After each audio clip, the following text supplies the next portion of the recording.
Welcome back to the Startup Society Foundation podcast. I'm Joe McKinney, and today I'm joined by Vinay Gupta, CEO of Areum and founder of Hexayear Capital. Vinay, how are you doing today? Very well, thank you. Well, Vinay, you are kind of a legend in this space, and you've been here in decentralization, even before cryptocurrency proper through Bitcoin existed. So I think the best place to start is, what is your background in decentralization and new communities? So, I really get dug into the decentralization thing from energy policy. I was the editor, part of the editorial team for a book called Small is Profitable in 2003. It was the Economist Book of the Year in 2003, one of about half a dozen they picked. And that was entirely about the benefits of making energy systems decentralized. Specifically, what it looked at was the accounting systems. So how do we measure the value of an energy system, and how does that impact our ability to invest? So yeah, for me, decentralization is like, it's a physical infrastructure thing. It's only secondarily about all of this newfangled computer decentralization, blockchain stuff. And that's kind of a theme about your work. Even the name of your company, Areum, it's all about the physical matter. And you became really interested in infrastructure and energy and physical construction sort of after 9/11. You became very worried about catastrophic events. Can you sort of explain what was your thought process after 9/11 and what steps you took after that? Well, so prior to 9/11, I was basically your ANSI standard nerd with a massive meditation habit. Yeah, I'd had 15 years of daily practice by the time 9/11 rolled around. Started pretty young. So I already had a fairly philosophical view on life. I had written software for the Air Force on flight simulators. I'd written software that went on to become part of a medical imaging system. And I'd moved on to the web. But, I was a pretty standard guy. After 9/11, something shifted in my head, and it became pretty clear that the world's problems were my problems. There was a real sense of a breakdown in the separation between sort of my life and the fate of the world around me. So I began to dig in very hard to the worst case scenario stuff, and tried very hard to teach a kind of simple model of like, look, human civilization is like a fire, and right now it's burning too much wood and it's burning too many fingers, right?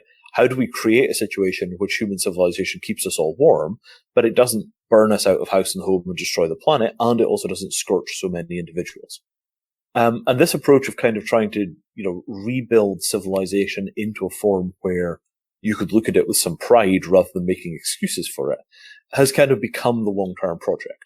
The worst of that is rounding off the problems on the low end, the lack of preparation around pandemics, terrible economic systems, all the rest of that. But there's also the need to create something new and something aspirational that the human race can kind of point itself towards as a way of getting away from our stupidity and our legacy of stupidity. What is a sort of example of sort of that ideal scenario that people can strive for and build? Well, so I'm a big fan of Mars colonization. I think having, 500,000 people on Mars doing crazy new things with a divergent culture and exporting culture back to the Earth in terms of, music and fashion and product. I think that there's an enormous need for that kind of differentiation, because as the world becomes more and more and more flattened out and more the same, to find something genuinely alien and surprising is taking more and more effort. Like, I think we almost have to make our own future place from which we can import new culture. Are you worried with Mars colonization that will transplant a lot of our existing political systems, very similar to past colonies in the New World? Especially since supply chains, at least initially, will be extremely centralized when resupplying Mars. So I don't think there's anything inherently magical about decentralization, right? Right. Decentralization can equal violent anarchy just as easily as decentralization can turn into a smooth functioning multiplayer economy. No, totally. That's definitely the case. In fact, in many instances, centralization is really efficient. But in the case of Mars, it's supposed to be a test bed for new societies and new ways of experimentation.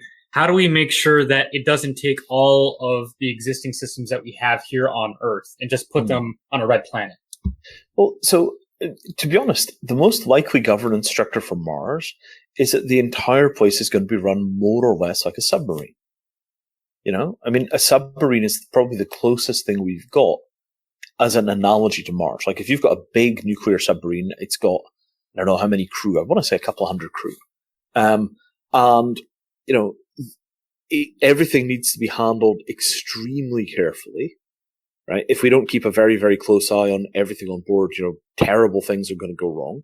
So I think that there's a real need for, a look at existing functioning systems. And nobody's going to say that a nuclear submarine is the best of all possible political systems, but it's the one that we use for managing an environment where every single person's life is dependent on every other person on the boat.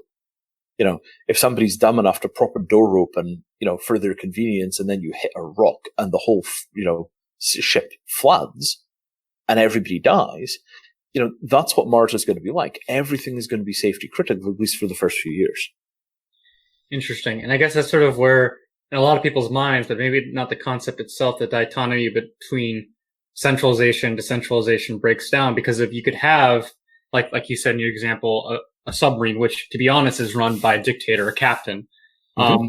But there could be many submarines. Just like on Mars, you probably should have one authoritative figure or one leadership for each of the colonies, when they're controlling the infrastructure, which is absolutely vital.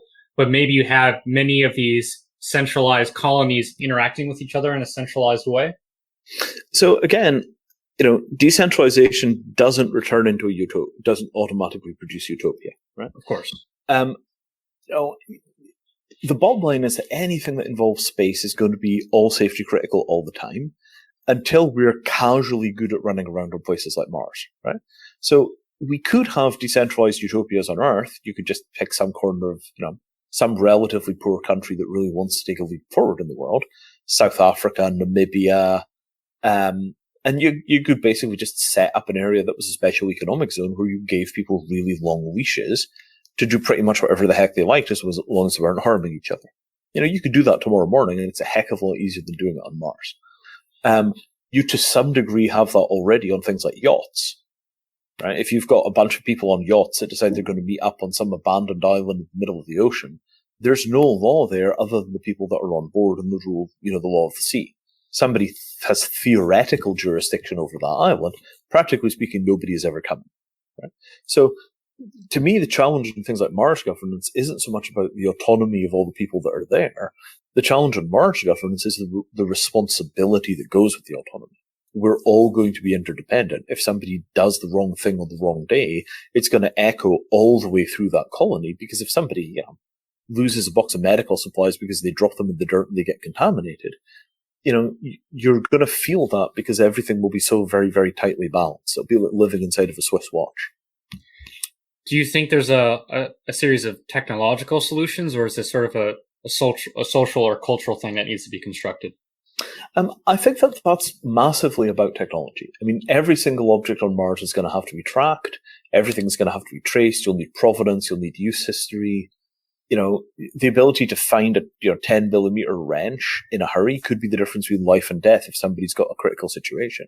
The ability to rapidly reconfigure the matter of the base to take care of new problems, like, we've just got a rover breakdown and there's a storm coming in and we need to immediately get another rover out there to pick these people up. You need to be able to fluidly reassign property so you could go out there, do the job and get back home again.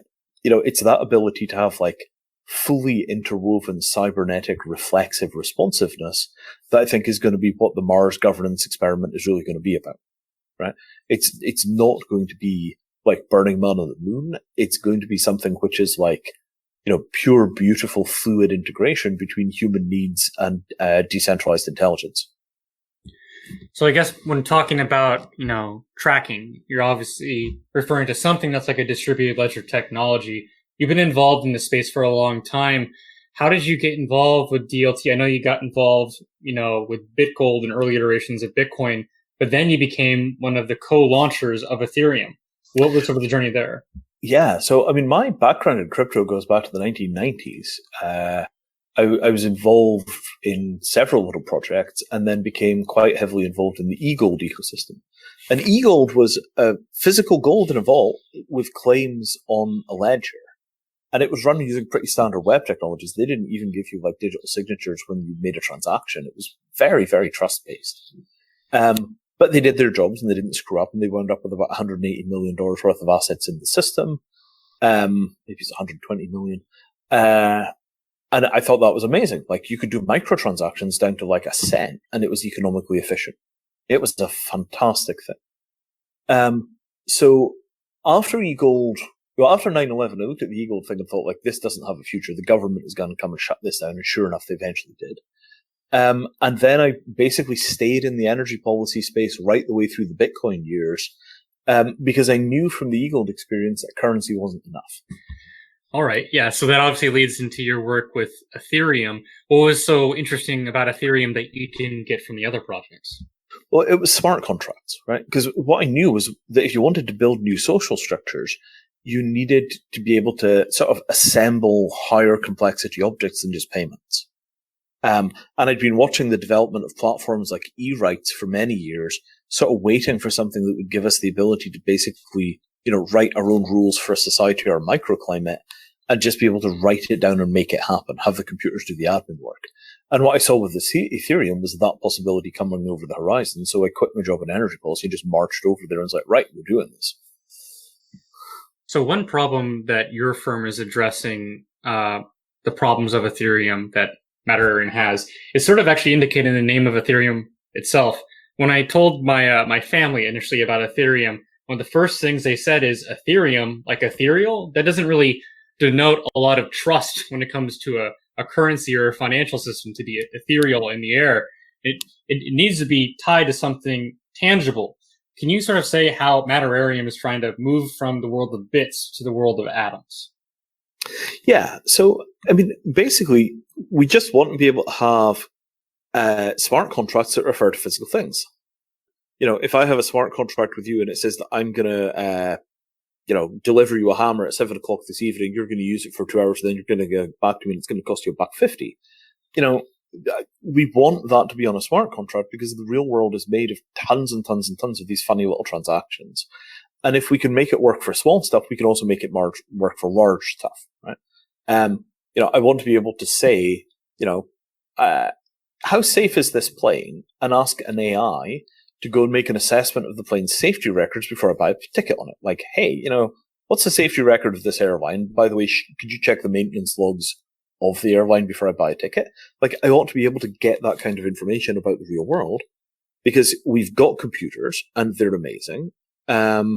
It ought to just be possible to make this work. But to get to that level of kind of integration with the physical and the digital, you need a different way of thinking about how that works. And, I started this stuff right around the beginning, like middle of 2015. I tried to get folks at the Ethereum Foundation really interested in this problem. Not much joy with that. Then I began to dig in when I was at ConsenSys, couldn't get very far with it.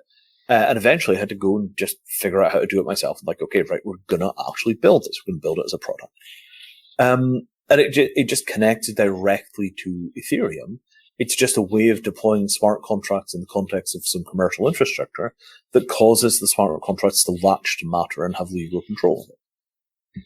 So there's obviously two big obstacles to connecting the digital world to the physical world. One is technological and one is legal and political. Can you first go into sort of the technology behind connecting the two worlds? So the technology question is, what is it that we're talking about, right? If I look at an entry on a blockchain, how do I know which physical object of the 20 trillion physical objects that are in the world, how do I know which physical object we're binding to? So the first challenge is object identification. Just tell me what it is that we're talking about. And then the second problem, the kind of cultural problem, is now that we've identified successfully what object we're talking about, how do I assert a legal right to that object only by using a blockchain transaction? And that's a hard problem. So which one do you want to answer first? Do you want to say how to do object identification, or how do we get buy-in from an existing state or an international order for trade? So the trick of this is that all the tools are in the existing international system. We don't need legislative changes for this to work, right? This is because our lawyers are excellent. My God, we have some smart people on team. Christopher Ray, who is our chief legal officer, and Niranjan Shivakumar are just outstandingly creative lawyers, and they've done fantastic work on this. So the crux of the model is that we use insurance to recognize objects. Right?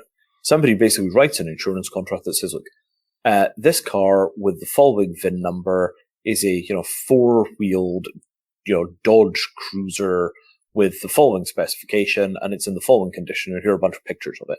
And if this turns out not to be true, I will pay you up to $50,000 of consequential loss. And as long as that person has insurance from a recognized provider and reinsurance from, for that provider, then we can trace a chain of authority from that contract back up to people that we know will pay. And at that point, if the car is there, that's great. And if the car isn't there, we got paid and we'll live. So basically, you're outsourcing the burden of verifying an object's validity to an insurance company, and they bear the cost if they fail. To individuals who are backed by insurers. And for almost any asset class, there are a bunch of experts whose job it is to buy and sell this thing. And, those people are really, really, smart and clever inside of their current, domain, right? If you're in the business of examining art and telling yourself, what's a Picasso and what isn't, those experts exist for almost everything that has value. It's just a case of finding a way of representing that expertise on the blockchain in a sensible way. In the Areum white paper, you mentioned that, like in Bitcoin and other cryptocurrencies, you have to avoid the double spend problem. In your model, what technology or system do you use to avoid someone declaring a certain piece of property as collateral for multiple different transactions? So in that kind of situation, if somebody does that, the first thing is that we've got the insurance contracts in place, so you can hit them immediately. The second thing is that those claims should only be valid on chain. So the person that makes the second claim really ought to be able to check the blockchain to see whether there is a first claim, and if they didn't, they've been negligent. Right? It's a very straightforward approach. This is one of those things where we are guessing how this ecosystem will work in future, right? We're best guess. But best guess is that all of this is insurable risk, right? The credit card system gives you this enormously powerful international payments system, and it largely works only because everything is insured. If you use your credit card to buy something from, Azerbaijan, and they don't ship it to you, you just call your credit card company and cancel the sale. And that's only happening because the credit card company is basically packaging insurance and identity along with the payment rail. So, Bitcoin has neither the insurance layer nor the identity layer, makes it very hard to do transactions. And if we're going to make a global transaction system, which is, a kind of smoother, cleaner, more globalized version of the current systems, it has to include insurance, it has to include identity, probably has to include a couple of other things as well, dispute resolution. So you use the insurance layer in order to, what you call in the paper, to onboard the property. But the next step on top of that, or while you do it, is to create a governance layer for any individual property or asset that you register to this system. You also have a particular governance system. Like the example you give is a very old, very culturally significant violin. And instead of simply just one owner or even simple distributed owners owning it, there's a sort of board that monitors its use. Can you sort of go into the process of setting up a particular governance system for each individual asset? Sure. So if you take the example of a violin, right? These things are 300 and something years old for the Stradivari. And if you were buying a minority interest in a violin, right? You're buying a third of one, or you're buying 1% of one, or you're buying a 10,000th of one.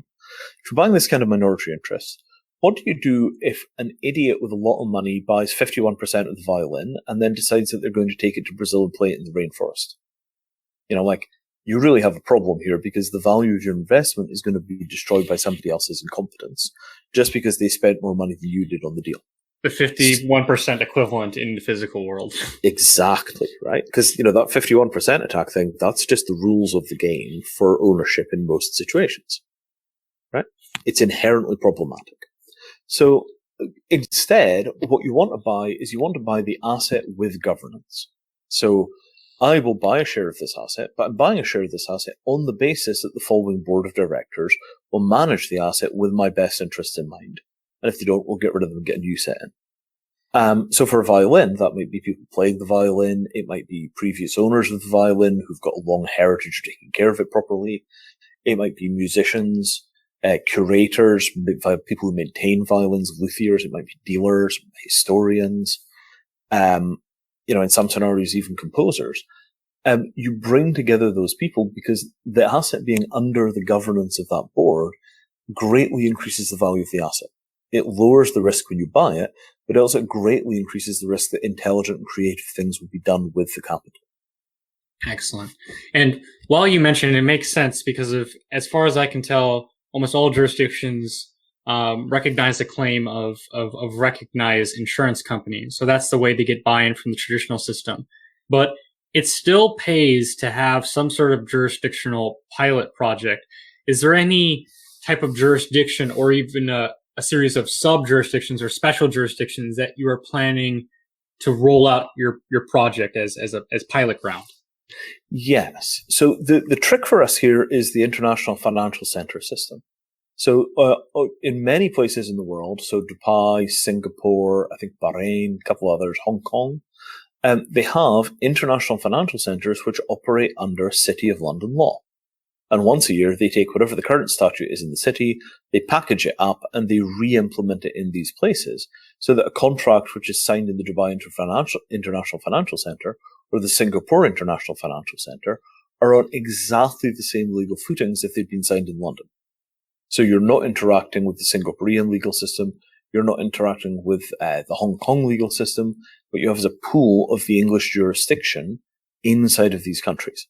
So we think the easiest way of spreading globally is to work our way through the international financial center systems because that gives us globalization down an existing standardized channel. So would you be making partnerships with the Dubai government or the City of London in order to facilitate this? No, it's straight up. I mean, we worked super hard to just be a regular commercial enterprise that didn't need any variances or any special permission or any regulation beyond what anybody else would need for doing the job. Because it turns out that we're able to package our radical vision in a very ordinary skin. This is just one thing that I'm going to plug right here. I don't know if you're familiar with ULEX. This is one of the initiatives that we run. It takes the same concept, the idea that there's sort of standardized legal systems, usually based on British common law. It takes a little step further. The idea that there is an aggregated rulings of common law across all common law jurisdictions that are detailed in the restatements of common law, and that being the body of law to do decisions versus simply just British common law. Do you think there's room in your model for a more ULEX-y approach versus relying on the common law precedent set by a single jurisdiction that just happens to be shared by other jurisdictions? Oh, yeah, absolutely. I mean, if we had real scale, remember that we're operating a lot using binding arbitration. So binding arbitration allows people their choice of law. Right? In theory, you could sign a contract in Paris that says we're going to use the Japanese legal system as it existed in 1760, and the following three legal scholars who know that time period will be the judges in any case that arises. I mean, you could really do that, and international arbitration under the 1958 New York Convention will fully support the party's right to make a decision like that. Yeah, so you can see exactly where you would drop ULEX into that kind of scenario. Yeah, it seems like there's almost like a little legal hack that can be just put in any dispute resolution section of any contract. So if that's the case, what is sort of the reasoning behind the partnership or the MOU that Areum has with FOMOSA, which is an international organization for special economic zones? So the FOMOSA folks came to us with a vision of the future, which is that there was going to be a single rail for customs, for trade finance, and for logistics on the blockchain. And that what you would do with this rail is that you would network together the special economic zones of the world into something that looks like a distributed edge cache for physical goods. So, I have a container full of diesel generators and I want to sell them to people after a hurricane. And I just ship them into the special economic zone, which is just out the way of the hurricane. And they just sit there. And if the hurricane does a lot of damage, we take the goods out of customs, we clear them, and we sell them to the locals. And if the hurricane blows over and doesn't cause much damage, we just ship it to the next likely hurricane site. and it never pays tax until you open the crate and unpack the goods, and it doesn't go through reinspection and all the rest of that. The whole thing is just a very, very clean model for being able to not have to make decisions about where things will be sold until, you actually have all the data. It's like a late binding caching kind of strategy. And I think that could be enormously useful. There are so many places where you just want to be able to move the goods around to where you think they might be needed and not have to make those decisions. Until you've got buyers. And then once you've got buyers, you can do immediate delivery because you're only, 100 miles away from where you're shipping to. I think it's a really powerful vision. So you've mentioned in a couple of your videos what the possible economic impact in terms of numbers would be. What do you expect the automation of supply chains through distributed ledger technologies being on the global economy? So there's two sides of this, right? There's optimizing what's already there, and then there's doing the impossible. And it's literally only within the last 2 weeks I figured out how to phrase this properly. I'm very happy with this. So optimization, anybody that's talking blockchain will talk about optimization till your ears fall off, right? 5%, 8%, 12%, 15%, cost of trade finance, cost of bills of lading, cost of transactional friction, all the delays from customs. And, exactly what the number is depends on who you ask, but it's somewhere between 5 and 15% of cost of goods in most people's estimations. So there are, say, $50 trillion a year of transactions to buy or sell stuff that would be affected by that optimization. So there's maybe $10 trillion worth of waste to take out of the system. And that's a big deal, right? That's worth having. On the other hand, there's also 120-ish, these numbers are so large that there's no point being specific. You just have to error bar it.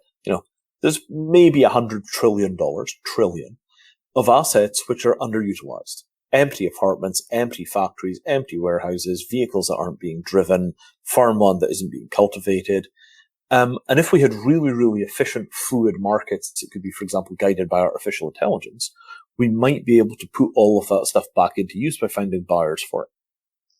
So there's another huge pool of waste to mine out. But this is not, weirdly enough, the interesting part, right? That's the small beer. The small beer, trillions of dollars a year and $100 trillion of capital waiting to find uses. The real thing here is what happened with the internet and machine translation, right? So we uploaded all of the information that we could find in the world, including tons and tons and tons of books that had been translated into multiple languages. And then from that, Google was able to squeeze an efficient machine translation system. And nobody thought when we were going around like digitizing books or uploading weblogs or, designing domain names in the web and all that stuff, nobody ever thought that the outcome of the web was going to be large corpus machine translation. It's the completely unexpected side effect of just pushing enormous quantities of data online and then letting people hack on it. And that's what I think will happen for the physical world. When we've got enormous data sets about the physical world online, so you can actually go out there and bid for things and index things and search things. You can look for matter, you can option matter, you can do all these things. I think what will come out of that is fantastic new configurations of matter and discoveries about matter that are totally outside of our current understanding, in much the same way that we couldn't do machine translation until we had the large corpuses of text online. So with any large economic revolution, there is usually a corresponding political revolution, if or not an evolution. What are the expected outcomes of the economic impact that you just outlaid on our global political system? Okay, so our global political system right now isn't even wrong, right? I mean, modern hypercapitalism is as relevant to the problems that the world has as the Catholic Church was to running Europe like 100 years after they'd executed Galileo, right? I mean, it's just irrelevant. I mean, I can't stress this strongly enough, right? From my perspective, democracy died after the Second World War when the nuclear bomb was invented, right? What really runs the country is the bureaucracies that maintain nuclear weapons stockpiles, and the nation state is just an irrelevant appendage which is being dragged through time by those bureaucracies. The Department of Homeland Security refers to a thing called the Defense Industrial Base, and the Defense Industrial Base is all the companies and universities and military departments and so on that need to work together to maintain the defense systems in America. And to all intents and purposes, that is the real country. That's the thing that the Pentagon is defending. The geographical landmass is an afterthought, right? Really, really, really nobody cares. If anybody actually cared, they would have done something about the opiate epidemic before it totally gutted the heartland of America, right? National security doesn't refer to the territorial integrity of the state anymore. And there are tons and tons and tons of states in the world that are just like little protectorates hiding behind somebody else's nuclear weapons stockpile.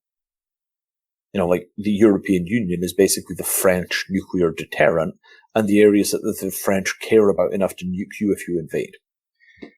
I almost don't want to go down this path because it might distract from our other line of inquiry, but I'm curious to hear, what is the alternative to nation states centrally controlling the supply of nuclear weapons? One can say that there could be tracking organizations or technology for blockchain in the future, but as the cost of creating nuclear weapons decreases and the availability increases, the chances seemingly would go up that they would be used by parties that wouldn't be able to in the past. The cost would just drastically decrease. Yeah, this is the proliferation problem, right? So, to be completely honest, I think the best hope for humanity is cartelization of the nuclear bureaucracies, right? They're all scientists, they're all rational, they're generally speaking apolitical. There are no true believers in anything after you see a nuclear bomb test, right? You're just left with like, oh, wow, there is no God, there's just the bomb. And, that's kind of where we are, right?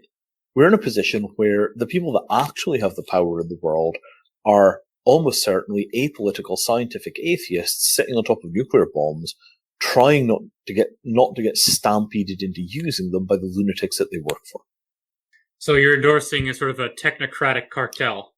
I don't think that we've got any other realistic chance for managing the geostrategic mess, right? Now, at the same time, if you imagine this kind of nuclear bomb makers cartel, right, those people don't care about whether or not it's legal to have sex with gay people in your jurisdiction. They don't care whether it's legal to smoke weed in your jurisdiction. They don't care about things like seasteading. They probably don't really care very much about outer space exploration, right? They're really just there to make sure that people don't nuke each other, because that's bad for business, right? It's just not what they want.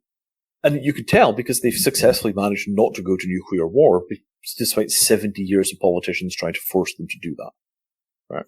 So I think that what we're looking at is a future in which power is fractal. And I say power rather than politics, because I really do mean power. And by fractal, I think what we're going to have is hierarchies of interests, right? Nuclear weapons, biological warfare, climate change, nanotechnology, maybe AI risk, and a couple of other things are global scale concerns that have vast amounts of life and death associated with them. And if anybody screws with those concerns, you can imagine that the big nuclear actors might take an interest, right? On the other hand, at the other level, really no entity that's taking care of business at that level has any interest in the doings of city-states that don't have nuclear bombs. If you're the government of, let's say, Chicago, to all intents and purposes, the bit of the federal government that runs the nuclear weapons stockpile has no interest in your existence at all.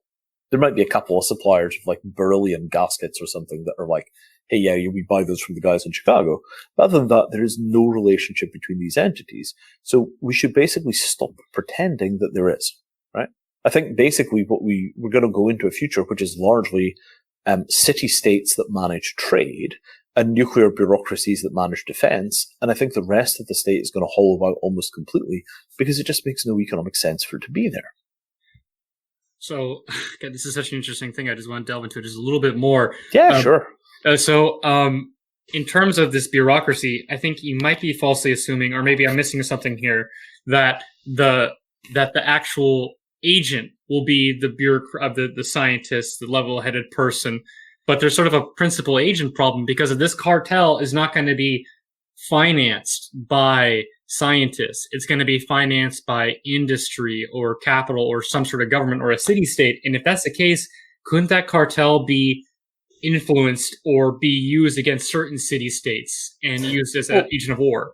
So remember that from my perspective, I'm telling you the nuclear cartel already exists, right? From as far as I Right. can tell, that's what actually runs the world we have right now, right? I have no belief that the democratic systems are capable of electing somebody that will dismantle the nuclear weapon cartel. I don't think it's possible to bring up a candidate for election in America that strongly believes that America should get rid of its nuclear weapons. And, at that point, that tells you who's in charge of the show, right? The national security people basically took over civilization after World War II, and at this point, no politician that gets elected hasn't gone through national security vetting. So if they don't like the guy, he's not coming into the White House. So what you're endorsing is sort of like the detaching from the nation state and just letting it be its own float along entity and hoping that checks and balances from the marketplace will keep it in check better than what we have right now. No, not even quite that, right? What I'm suggesting is that the nation state was a machine for managing agricultural land as an economic base, right? The nation state dates back to this idea that basically land equals wealth. If I have more farmland than you do, I get more money than you do. What we're having wars about is basically who gets to collect the tax that comes from the land. That's basically how it works, right? But, agriculture is 1% of the UK economy. I think it's about 4 or 5% of the American economy. It's a tiny, tiny, tiny, tiny part of what generates the wealth of civilization at this point. And if you think of large, vast areas of agricultural land, you would far rather have a small industrial city that was actually making things that people wanted because it generates a vast tax base compared to the agricultural land. So at this point, agricultural land is to a very large degree a drag on a nation state's economy rather than an asset. Whereas the cities are the things that actually generate the wealth. So what I'm basically suggesting is that the shape of the governance follows the economy. The city-states will have more and more and more and more power, and the agricultural hinterland will have less and less and less and less power. And eventually the systems of government will come to represent that because they have to, because money is power. So let's take this broader. What's going to happen to the Peace of Westphalia? Are we going into a new order? Is it going to rhyme with an old order like a federation of Greek city-states or the Hanseatic League? What is it going to look like, and how is it going to be influenced by DLT and SEZs? Okay, so this has already, again, happened to a very large degree, right? What do you call the government of a supply chain? Well, at this point, a supply chain company. Yeah, it's a corporation that runs the supply chain. So when you started making wealth from trade rather than having wealth grow up out of the ground as plants, right? When trade became where the money came from, we built governments that regulate trade, and we call the governments that regulate trade corporations. And you remember the old stat about 50% of the world's major powers, financial powers, are governments, and the other half are companies. There are companies which are so much bigger than little countries are, right? I mean, if you take a place like Iceland or Malta, 300,000 citizens, the government's entire budget is like 5% of Walmart's turnover, right? I don't have the numbers directly in front of me. It might be 0.5%. Walmart has 2 million employees. Iceland has 300,000 citizens. These are really, really, really large entities. So at that point, we shouldn't have an illusion here, right? We haven't yet seen an all-out war between a corporation and a small nation state, but there's no doubt if that happened, the small nation state would lose, right? I mean, you could argue, for example, fighting about oil in places like Nigeria is essentially wars between corporations and nation states, and the states lose really, really, really badly. So, we've already got governments that run huge parts of the world in its future that are unelected, except you've got this kind of shareholder democracy. If you own it, in theory, you could vote on the directors. And those systems run just fine without anybody having to stick a flag on them and call them sovereign. Interesting. And how will this be facilitated with DLT and SEZs? How will this be better or bigger? So the way that I see this is this, right? We've got a crisis in that we have no ability to mount a global government that actually has the ability to get climate under control. And it'd be nice if we had a little bit more visible muscle behind biotech regulation, nanotech, nuclear weapons, and maybe AI. I keep saying maybe AI because I don't personally feel that AI risk, like at an emotional level. I have a deep emotional relationship with nuclear weapons. I got a deep emotional relationship with biotech. I got a strong sense of nanotech. AI, I just can't get myself to be emotionally engaged in doing anything about AI. So at some level, I either don't think it's a problem or it's just not my problem. There are other better people dealing with it. I don't know. But one way or another, I just don't find myself getting worked up about AI risk. Ironic if it turns out to be the one that gets us. So, the place where I think that the blockchain has a real future is as the machinery for implementation of international treaties. Right? The peers in the peer-to-peer network are sovereign states. They use the blockchain to keep score. You make some new international law, and everybody reports everything that's happening relevant to that law in the blockchain, so you can actually enforce. That has the potential to allow us to write treaties for things like climate change that could actually be enforced. And wouldn't that be an amazing step forward? Interesting. But what would be the catalyst for mass adoption of states of blockchain technology? They're all charging forward in that direction as fast as their little legs will carry them.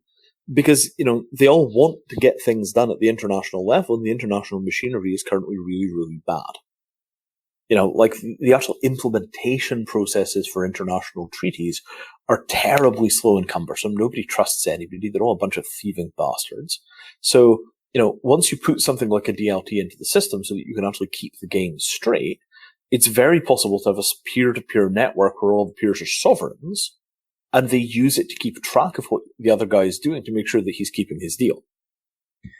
Do you think there needs to be some sort of power vacuum or for the international order to get even worse at what they're doing in order for states to consider moving more into DLT to execute their treaties and transactions? I think at this point it's inevitable.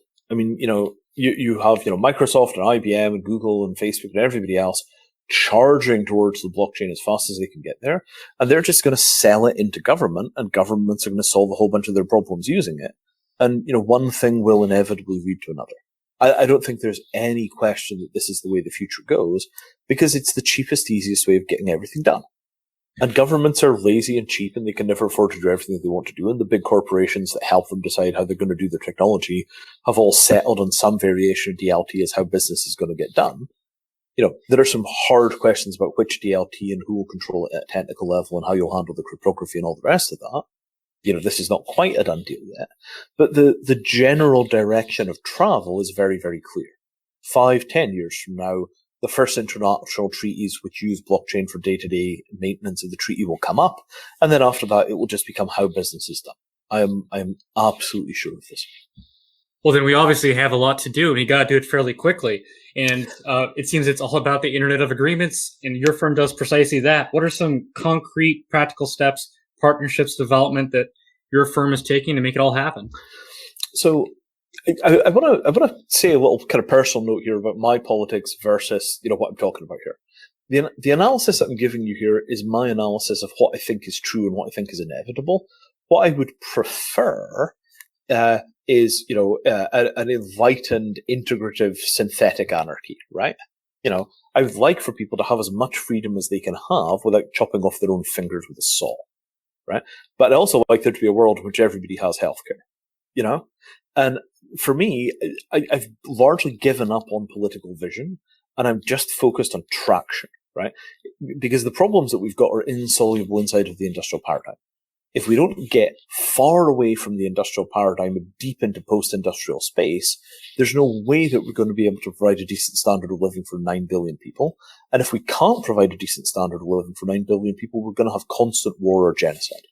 So at this point, I'm just trying to throw us into the future as fast as we possibly can, because if we don't figure out how to fund, gigantic new resource acquisition technologies, or hugely decrease our footprint by using things like nanotech, so, all of our clothes are 2 millimeters thick and they last 1 million years. If we don't figure out those kind of radical breakthroughs, it doesn't matter what system of political organization we adopt, we're all still screwed. Does that kind of make sense? It makes sense.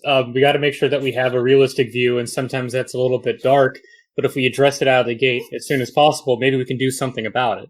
And it just has to be, we have to fund technological transcendence, because it doesn't matter how we organize ourselves. If we've got food for, 9 people and there are 11 people on the boat, there's only so many ways that this can go, right? You can't govern yourself out of starvation.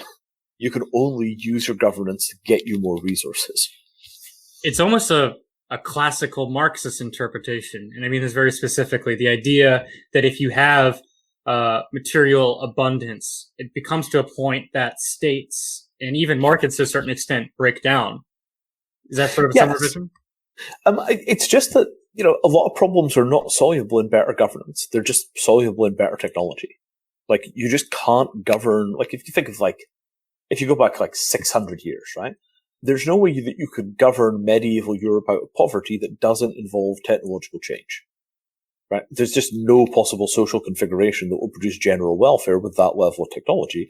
And we're still in that trap. We must have new technology, otherwise there is no dessert.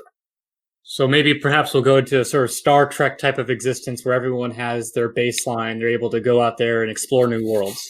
Well, I mean, if you could figure out how a person can, make a decent living without destroying the world or sabotaging the welfare of their neighbors, just from, agriculture and, localized trade, that could support 80-90% of the human race on 0.7 planets worth of environmental consumption. And then the remaining 10 or 20% of the people that are locked into high burn industrial life cycles that are out there, developing the vaccines and building the rocket ships and all the rest of that stuff, they put a lot more load per person on the world, but they're also producing universal benefit. And those kind of approaches where we start looking at people individually and figuring out what their environmental footprint is and whether what they're doing is worth it, I don't see us getting through the next 50 years without really seriously beginning to look at individual footprint as a foundation for things like taxation. And that's things like carbon taxes. There's no system of governance which doesn't start to price in environmental costs properly, which is compatible with planetary survival. So blockchain Pigouvian taxes, essentially. This is the kind of direction that I think we're headed in, right? And it's not that I don't want, a libertarian utopia. I would love a libertarian utopia. I just can't square that with human survival right now. It's a hard bridge, right? But, much as I would really quite like anarchy in some form, probably, Spanish model anarcho-syndicalism looks pretty good to me. Much as I would like the world to work that way, I just can't square that with managing, mitigating our environmental footprint to the point where we don't just, massively overpopulate the world, strip all the resources, trash the remaining rainforest to turn it into, palm oil, extinguish half of the world's species, and then have our population drop by 90% in a hard crash. Right? Like, that's where we're headed right now. And governing us away from that, I don't see anything in the anarchist or the libertarian end of the philosophical spectrum that promises me a solution to that. You don't believe that there's an emergent self-governance or a reaction to these sort of environmental concerns with property rights, as libertarians often say? Oh, I mean, I think the property rights could do that, but the first thing you have to do is define the right kinds of property, right? Patent, copyright, trademark. These are all kinds of property that were created in the last 500 years that have had enormous impact on the world. Equity, right? Stock in corporations, that was invented from from nowhere. Limited liability, that's an invention.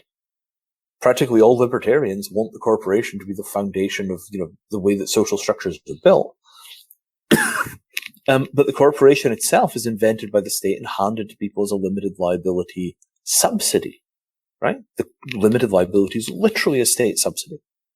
So in this kind of context, it's very clear that we were going to require new forms of property to be able to do large-scale environmental regulation correctly, right? If you're going to build a free market that correctly prices things, you're going to have a free market in which it's absolutely compulsory to track the carbon and the beryllium and all the rest of this stuff all the way through from the point where it's dug out of the ground to the point where the end user, finally throws away the device.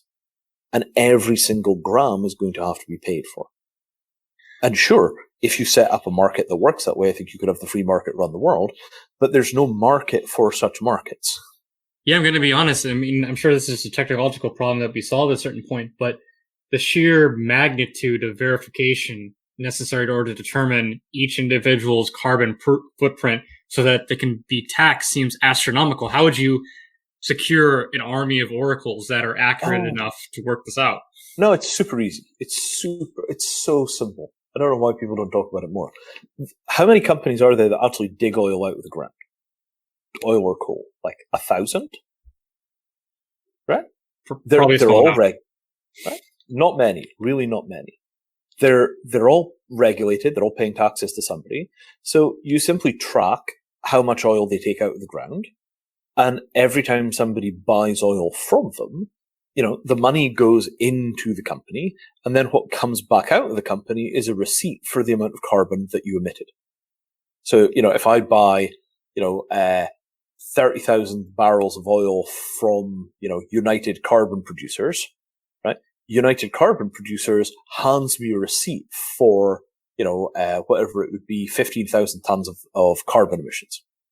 And that receipt, I can't get rid of that. I am stuck with that until I find somebody to sell it to when I basically buy a carbon offset, or until I pay tax on it to a government, which then goes and buys a carbon offset on my behalf. Right? So you could very, very easily work this through just by attaching the tax burden to the primary oil producers, and then they have to pass it down to their customers. And by the way, offsetting is not expensive, right? A barrel of oil is currently about $80. If you offset 100% of that CO2, it costs you $2.50. So this response is going to be a little bit tongue-in-cheek, so bear with me. So obviously there are only a couple of mining companies for oil just because they're so large and capital-intensive. Sure. But cow farmers and ranchers, there's plenty more of them. How do we track all the emissions from cows? That is an excellent point. That is a much harder problem, right? I mean, in a lot of places, the cows are heavily regulated, so you know how many head of cattle they have. They're claiming subsidies on the damn beasts. But you're damn right that is a much harder problem. I don't know how we would approach it for farming. In most cases, if they're producing food which will be consumed by humans, there is a regulatory framework that knows how many head of cattle they have, and you could tie that pretty quickly to a global warming mandate. But, all that's asking for is off the record impossible to find cow plantations. It's a hard problem for sure. But as long as people are collecting subsidies for it, you can tax it. So an interesting thing, because we're talking a little bit about rural spaces, when I was reading some of the more contrarian opinions that you have, which the list is long. What? Contrarian? No. Crystalline and rational, thank you very much. One of the things that you promote is that there will be an anti-urbanization trend following the mass urbanization that we're seeing right now. Why do you believe that's the case? Solar panels and wireless internet. I mean, if you've got solar panels and wireless internet, quality of life in villages comes very, very rapidly up. If you've got solar power, wireless internet, good effective water filters, maybe based on something like graphene, decent composting toilets, fuel efficient wood burning stoves, and knowledge of high effectiveness agricultural practices, quality of life in the villages goes way up again. And if you add to that a very lightweight medical service, so that if you get a head injury, you could get at least a CAT scan or maybe an MRI, quality of life becomes higher than it is in the slums. Right? The farming life, doesn't entirely suck just because of farming. The farming life sucks because there isn't enough density of capital in the villages to provide essential services. But, as the price of providing essential services falls and falls and falls and falls and falls because of new technology, you could provide high quality essential services in the village, and quality of life will be much higher than it is in the slums. So I think that we are rapidly heading to that crossing point in a lot of places. And decentralized finance is a critical part of that, because one of the things that you really need for farming to be efficient is futures contracts and commercial lending. And this is a great application of DLT. It's just making it possible for small farmers to get access to real financial instruments to help them manage the kind of slings and arrows that go with being a farmer. So Edward Glazier, author of The Triumph of the City, he comes across this objection of anti-urbanization by giving the Silicon Valley as an example. It is an industry town that is entirely predicated on the digital. So you would imagine that you would have, instead of the Silicon Valley, you would have a series of digital nomads spread across the earth. But you find, even in this industry, that there's agglomeration effects and that there's a benefit to meeting in person. and being close proximity, physical proximity to people.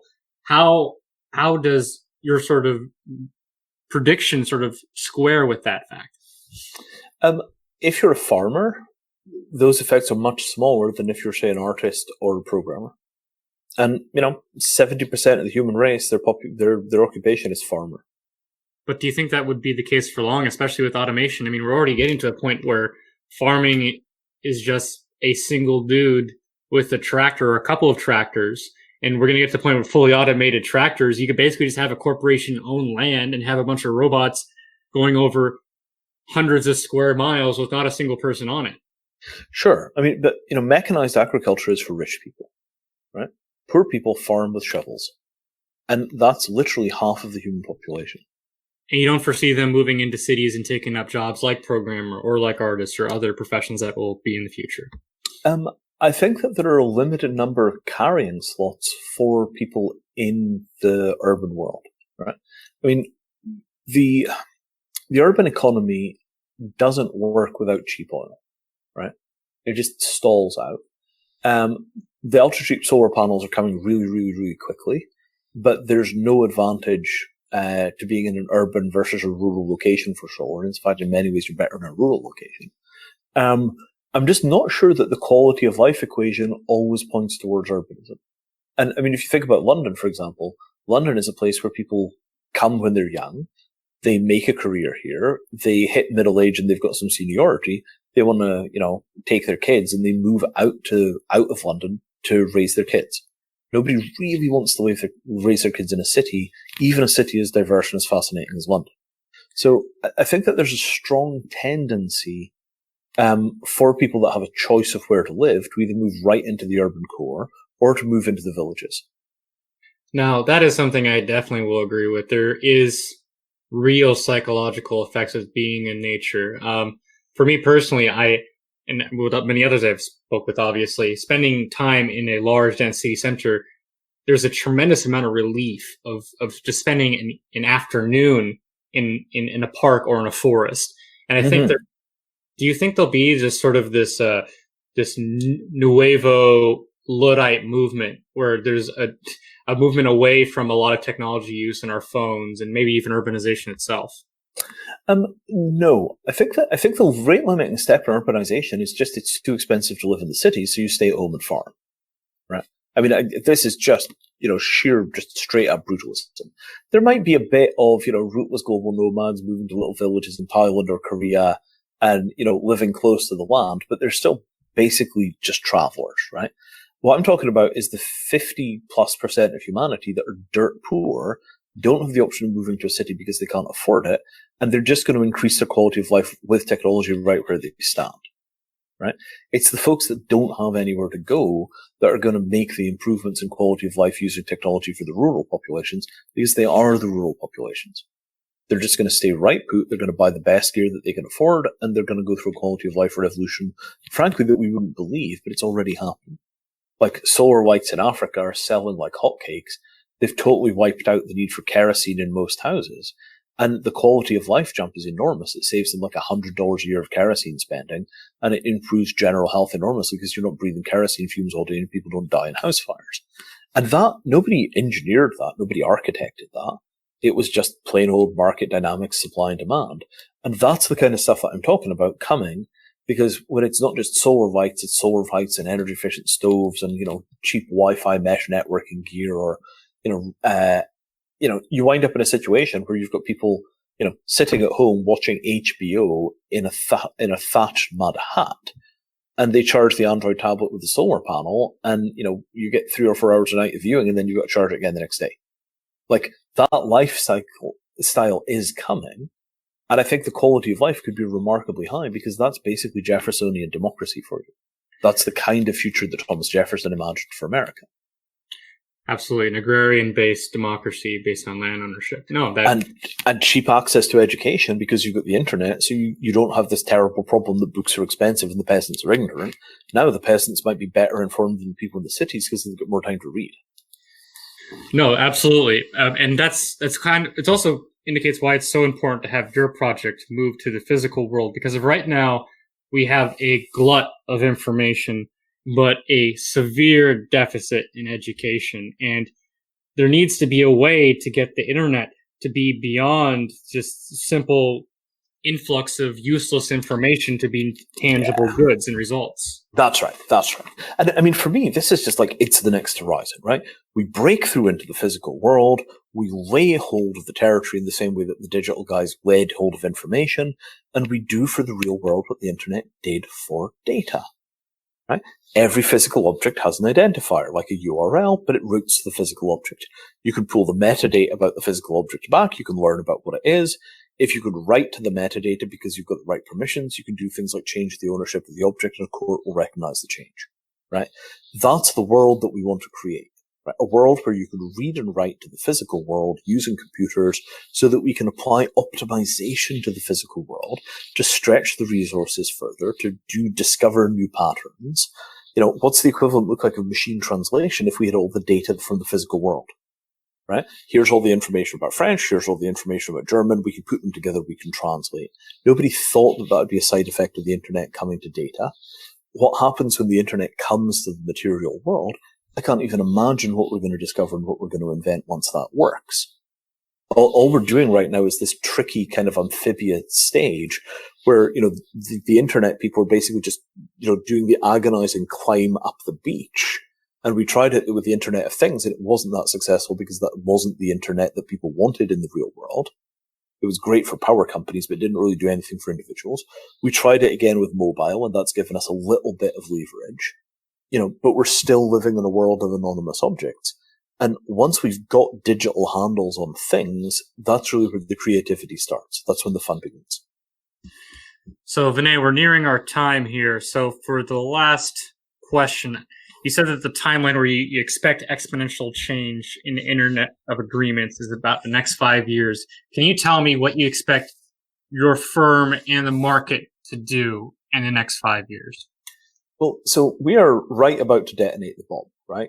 We negotiated a very promising commercial agreement with William Shatner, aka Captain Kirk of Star Trek, the Priceline negotiator, and various other roles, Denny Crane. And, you know, we're partnering with Shatner to put, you know, direct digital identification into Star Trek memorabilia and merchandise as a demonstrator project to show what you could do with these technologies. And this is huge because people actually know who William Shatner is. And he makes this whole blockchain thing seem remarkably sane and credible simply by virtue of the fact that he's been around for a really long time talking sense about the future to people. You know, he's a known, identifiable person with an opinion that people trust. And we think that's going to be a big jump forward, not just for us as a company, but also for the public understanding of the blockchain as a real useful thing, not some bunch of, you know, incendiary ICO garbage, right? And what that demonstrates, right, not immediately we're doing stuff from the past, but as we begin to build systems in the future, what we're going to be doing is we're going to be manufacturing assets that are automatically put onto the blockchain that have digital identifiers that ship with them as part of, you know, standard industrial mass production of consumer goods. And we demonstrate it in a place where we've got excellent cultural support. It's a really fun project. But once that's demonstrated, you know, first we do the Star Trek memorabilia, then we do the world. And, you know, that approach, you know, what happens to that approach in 5 years? Anything that you might buy that has a serial number, phones, laptops, televisions, tablets, cars, right? All of the stuff that has a serial number, you buy it, it's got a blockchain registry entry, a Ethereum asset passport, as we would call it. And that's absolutely standard for all manufactured goods. You just don't buy or sell manufactured goods that don't have that stuff, because if it doesn't have that stuff, it's probably a counterfeit. You won't be able to get your guarantees to work. Nobody will insure it. You know, it's just not a product. And that is obviously coming. And I think we're well positioned to be able to do that first, right? So that is the step one thing that we're doing, right? The step two and the step three, all the stuff to do with resolving the problems of digital identity, all the clever, complicated things we're doing with insurance to make sure that the digital and the physical, when they do come out of alignment, will be tightly connected by insurance so that you can get your value back. And what that creates is a world which is fully legible to the perimeter of the numbered items. right? I don't know whether we're going to start assigning numbers to things like paperback books or, bottles of, soda pop or whatever it happens to be. I don't know whether we're going to go that far down the path in 5 years. I think it's likely to be the manufactured goods which are serialized, even things like pharmaceuticals. But this is where we're heading, for sure. Wow, it's only fitting that the first step towards a post-singular future would take place with a member of the Star Trek cast. I can't tell you how happy we were to hear from Mr. Shatner. I mean, I've been watching Star Trek and similar things since I was a small child, right? We got the communicators from the mobile phone industry. We got the pads from Apple. We, are rapidly working on a whole bunch of other technologies which came from those shows, like the computer apparently was the inspiration for Alexa. We're all basically members of the Church of Star Trek, whether we're consciously aware of it or not. What we want is for that, vision of the future to be realized, right? Who doesn't want to live in something that's halfway between, the Star Trek Federation and Ian Banks's culture? We want to offload the hard parts of life onto machines, and we need stories that inspire us to do the work of doing that. And, I feel like this is in some ways like the invisible religion of the nerds, is that we can create a utopia that really does work for everybody, and we can do it by just inventing machines to solve the hard problems of life for us.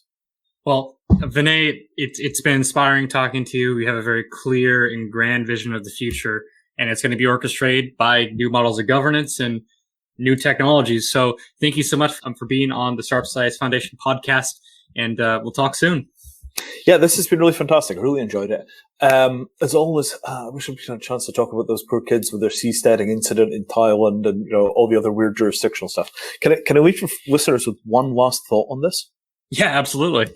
Okay, so cheap solar desalination is coming, right? The ability to turn salt water to drinking water anywhere in the world cheaply and efficiently. It's a combination of cheap solar panels and graphene water filters. And it's coming really quickly. So water filtration, saltwater filtration using graphene is going to be one of the first commercially available uses of graphene. I'm completely sure of this. So what's going to come out of that is that all of the world's dry coasts and desert islands suddenly become habitable. That's the whole coast of Australia. It's Namibia.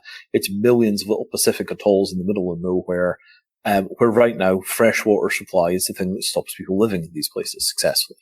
So I think that one way or another, we're going to wind up with a massive explosion of new land on Earth that suddenly becomes habitable because of physical decentralization of infrastructure.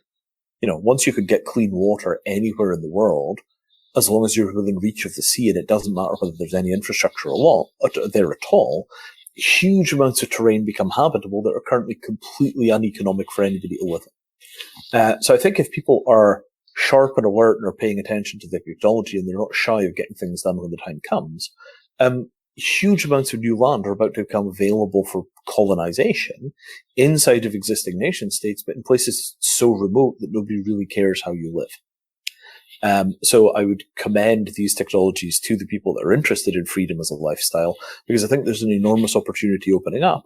And if those places turn out to be well run, well organized, pay their taxes, and everybody is happy, I don't think you're going to see much interest from the nation states in inquiring too closely about how your local town council makes decisions. And if it's electronic decision making and half of the time people delegate to an AI, who cares? How's that? That sounds fantastic. Let's just hope it's not within 12 miles of Thailand next time, and we all do it as strategically as possible. I was so disappointed in the way that went. I really was. Like, it just seemed so completely harmless, and people freaked out so badly, and it's such a shame. I really feel for those guys. Yeah, I do as well. We interviewed Chad for the show, and let's make sure that they get out all right. Yeah, I hope so. It would be very unfortunate if there were martyrs. I mean, I don't mind them sinking a boat, but let's hope they don't sink the people. Well, that's a sad note to end on. But well, I mean, come on, man. Tree of liberty, right? Blood of tyrants and patriots, right? I mean, there is a level at which this is, difficult work, but it's necessary for human beings to continue to live like human beings, that we do push against the boundaries and that we do expand and that we do grow and that we do transform, right? I mean, we will eventually get access to enough real estate, through space travel, through, colonization of places like Mars, the Moon, the orbital platforms and all the rest of that, we will eventually get enough real estate that nobody thinks it's valuable anymore, at which point nobody cares what you do with it, right? We will eventually get the ability to travel far enough away from civilization that nobody comes and tells you what to do. The frontier that we need is the permanent frontier of space. But between here and there, it's going to be continual conflict between the people that want to tell other people what to do and the people that want to be left alone. Well, there you have it. Vinay Gupta, his realism shifts between incredible darkness to grand utopianism within a single 30-second period. Well, well, thank you, Vinay. Really appreciate it. Love to have you on the show. Hope to have you again. And thank you, everyone, for joining the Sharp Size Foundation podcast. We'll see you next week. Splendid.